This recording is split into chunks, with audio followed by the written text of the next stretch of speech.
a church called Claremont Lutheran Church in San Diego, California. We installed their windows the week of July 28th. My name is Derek Espejo. I am the manager for Scottish Stained Glass. This project was really unique. They had initially called us because they had windows that were kind of west-facing exposure. These windows were leaking really bad, like terribly. Water would just pour in anytime they would get rain, saturating the walls. You can see it dripping down the walls. They would end up with these pools of water down below in their carpet. And at one point, they even had some flooding that came into the basement, right? That was a totally different thing. I think it was unrelated. But yeah, so their windows, they had some serious problems. And they were wondering what in the world was going on. Initially, they thought it was a roof thing. They had called some roofers out. Their roof really did need a lot of work, but some of the roofers had actually pointed out that some of these windows looked like they were in like really rough shape. The sealant around them was just totally nasty. The way that they installed these windows and flashed them and waterproofed them, they're like, man, these are like, what is wrong with these things, right? Something going on. They got to the point where none of the roofers would actually touch the roofing project unless the windows could actually be addressed. And so they started calling around, and this is when they got in touch with us in 2024. They had a really hard time finding anyone that would be willing or capable or even qualified to take on a project like this. And after they got in touch with us, I think they had called around, maybe 3-4 companies, and they finally got in touch with us. They sent me some photos, looked at it, and I'm like, man, there is something going on with these windows. And I had recommended, hey, look, before we even do anything here, I think we need to actually have an assessment done to determine the root cause of what's happening with these windows. Flown out, and I had met Lori, right? It's her name. She was in charge of the building and grounds and all these construction projects they had going on. They're actually adding a whole addition onto the property at this time. I've already gone around and done my walkthrough just for the sake of time, and I wanted to take this time to kind of walk through and show you what I found. I had talked with a couple of the members of the board, and we'll be meeting with them shortly. They're on their way here, but I thought it might make sense to show you guys around a little bit. Got in there, I'd climbed up on the roof, and I started inspecting all of these windows. One thing became very prevalent is that these Dalle de Verre glass windows were not your typical Dalle de Verre glass windows. They were likely something completely different. I couldn't quite tell what was happening just looking at them. They had these old, acrylic covers on the outside. They were splitting and cracking, so it would be obvious that water's entering in straight through the middle. The way that these windows were installed, I mean, they were, held in place with this nasty mastic that was cracking and splitting, and they had this flashing that was eroding. These windows were shot, and I knew immediately, okay, we were going to have to take these windows out.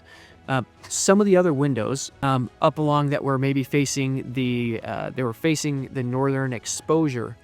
The way this building is made is it was designed by a prominent architect. He had actually designed these windows and the building itself to be tiered. It almost looks like the pages of a book. These windows are really impressive, right? And the building looked like it was the pages of a book, like getting ready to turn the pages of a book on the roof of this building. And when I'm looking at these, you can actually see that there is this separation between the outer glass and the Dalle glass. It looked like these were somehow joined or bonded together. It was really strange. I've never seen anything like this before, but it looked like there was some like delamination going on between the outer glass, which was an acrylic. It wasn't a glass. And the actual Dalle de Verre glass. And so when I was there doing the assessment, I thought that they had bonded and epoxied this acrylic to the actual Dalle glass itself. So we knew this was going to be a wild, totally strange project. So we sat down, discussed the path forward, and the church, they immediately knew they had to do something to these windows. So we started with the ones that were facing west, where all the water was pouring in, and we agreed that was going to be the first phase. And then the other windows, they were not that far behind. There was a lot of delamination going on, and those would need to be in succession, following phases of the project. We scheduled the removal, right? So we get out, we're going to remove these windows. We need to remove them for proper sizing, the design, what's going on with the frames, what are we gonna have to do with that? What's happening underneath this mastic. Anyway, so we go to remove the Dalle de Verre glass. We remove the windows. Some of them just actually want to just totally split in half.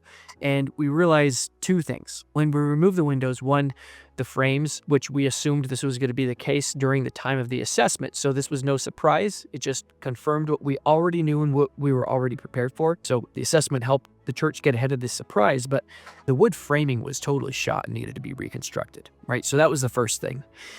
The second thing is when we removed some of these windows, and some of them actually started to split in half, which made transportation a little bit easier, we realized that these windows were not actually Dalle de Verre glass windows. It's funny because I still have a couple pieces of this project sitting here on my desk from when we were actually matching the job. These windows look, I mean, the glass looks kind of like Dalle de Verre. I mean, almost identical. I mean, it looks exactly like Dalle de Verre glass would look. But when we removed these windows, I mean, they were really, really light, super light. And when they split, we realized, one, the exterior acrylic was in fact bonded to the windows and the glass like we thought they were. But, you know, we actually came to the realization that the glass itself was not glass. It looks like glass. I mean, this is it right here. It's super light, and you can actually jam a knife into it. And so we had to have an immediate, like, okay, this is not what we expected. Let's go back to the drawing board, right? So at the end of the day, we removed the windows, boarded them up, and we had to work on the frames anyway at this point. And we had the right size and the design and the colors to match at this point. But we had decided the best course of action, rather than reusing this fake epoxy, right, which is what was there before, and which, you know, part of the reason why these windows started to fail, we decided to make them new windows. So this was a totally different endeavor, but the church was totally on board with it. And so we went down the process of trying to match glass and find out that, I mean, you know, how are we going to match this properly? We don't want it to be different from the rest. But essentially, we had begun to create a plan, a long-term plan for matching this glass, because the last thing we want to do is a couple things we thought of. If we match the glass to the windows now, some of the glass, when we're trying to source it, is in very limited supply. And if you could only get that amount of glass to match just the windows that we were taking out now, they had a ton of other windows here. We didn't want to source glass and match it to the point where you could only replace what we're working on now, and it's going to be totally different from the rest of the windows in the entire sanctuary as we continue on with the following phases of the project. So when we started this process, we had come up with a plan that we can actually source this glass long term, that we could match it properly. That way their windows could be entirely cohesive as they tackle this huge project over the next upcoming years. So that was the first thing. The second thing is we ran into some really serious issues with one of the blues. We couldn't source it. We could not find a match, like if our life depended on it. And we got to the point where we decided, hey, maybe we ought to make our own glass. We went through some testing, and we were able to, we actually came up with this solution here, which is getting this chunk of clear glass and melting layers of blue on top of it to get the right hue that we needed. This is the story of, we thought that this is what we were going to have to do with this type of blue, right? And we came up with a way to actually make it work. The problem was it was a little bit cost prohibitive.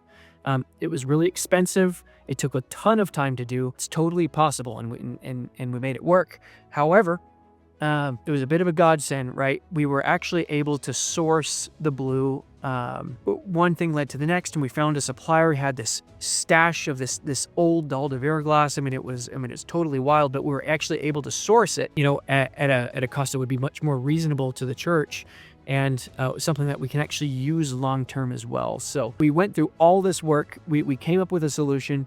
We didn't have to use it in this case. Ultimately, it works out better. It was best for the church, and it was best for us as well. It was a lot less work and a lot less money for the church, and we're happy to do it. Next was the actual flashing of the windows and waterproofing to make sure that these things did not leak again, and they wouldn't have their sills rot. So after the framing was reconstructed, they had the roof work done. So we had come out, we installed the windows similar to how they were originally installed.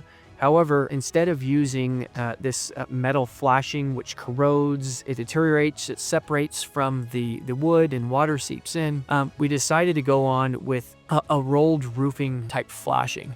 That would roll down the seal and it would smooth on, and it would allow for water to run off. There would not be any metal that would corrode.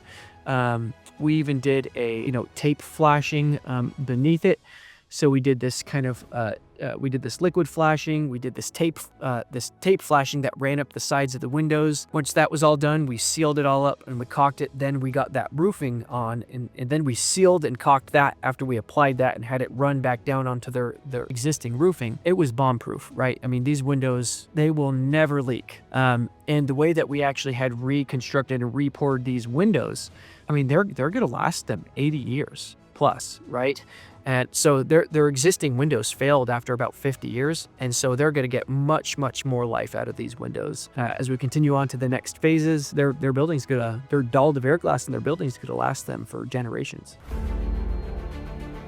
If you have any Dalle de Verre glass windows at your church, the most common signs that you'll find that your windows are failing is you'll start to notice them leak. It's the number one thing that everyone notices, and that's when they begin to call us.